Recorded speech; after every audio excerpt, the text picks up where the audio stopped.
You've called programs like free college something you might do if you were, quote, a magic genie. To be blunt, are the government programs and benefits that some of your rivals are offering giving your voters, people, a false sense of what's actually achievable?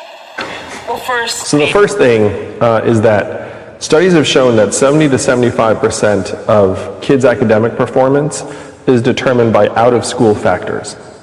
So that's parental time, number of words read to the child when they're young, parental income, stress levels in the house, type of neighborhood, things that the teacher cannot really control. And teachers know this, you know. And so right now we're going to teachers, hey, take 100% responsibility for a process that you can control 25% of. And the educators are like, well, we're going to do our best.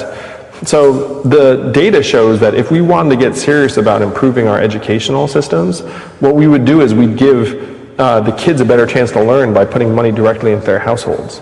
That's what the freedom dividend would do. It would reduce stress levels in the house. It would free up maybe a little bit of parental time. And studies have shown that this sort of cash actually improves graduation rates, and it even improves children's personalities if their households are getting some more stable cash and there's not as much stress and turmoil in the house. Mm-hmm. So this might sound counterintuitive, but the first thing you do to fix education is you actually just put money into the hands of families and parents so the kids have a shot at learning. The second thing you do is you have to pay teachers more, because the data also shows that a good teacher is worth his or her weight in gold in terms of educational outcomes. And one of the best ways you can attract and retain better teachers is by increasing comp. So I'm pro-charter, and I think it's ridiculous that we're tenuring teachers at like the 2-year mark or something and make it so you can't be paid, or you can't be disciplined or fired. And so one of the trade-offs for a higher level of compensation would be, what you have to do is you have to empower principals and school leaders to be able to build their own staffs and teams. And right now, principals have their hands tied by union regs and whatnot. So you have to attack both sides of it. Is you want to attract and retain good teachers and pay them more. And you want to give principals the ability to hopefully make changes as necessary. So unfortunately, I think the main argument is a political one, where teachers' unions hate charters. Teachers' unions are very, very powerful constituency.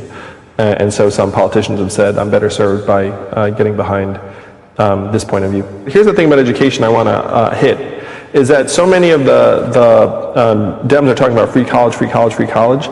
College is way too expensive. We need to bring the cost down. But only 33% of Americans will attend college.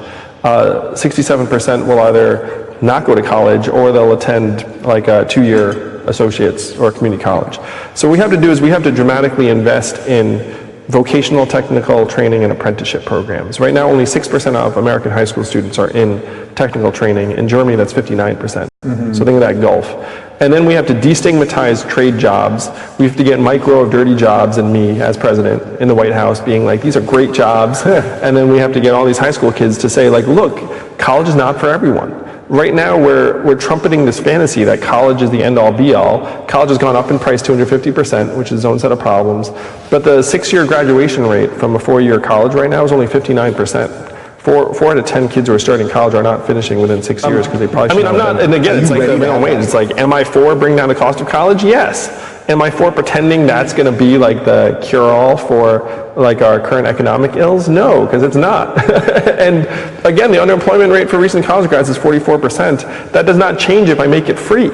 It's like, is it better for them to be underemployed and not have giant debt loads? Yes, but like, is that going to be necessarily the path forward for everyone? No. Right, and plus the amount of money. So what we have to do is we have to go to the colleges and say, why the heck did you get so expensive? And the reason they're so expensive is that the ratio of administrators to students, non-faculty, non-teaching administrators, has gone up 150% over the last number of years. So we have to try and get the administrator to student ratio under control.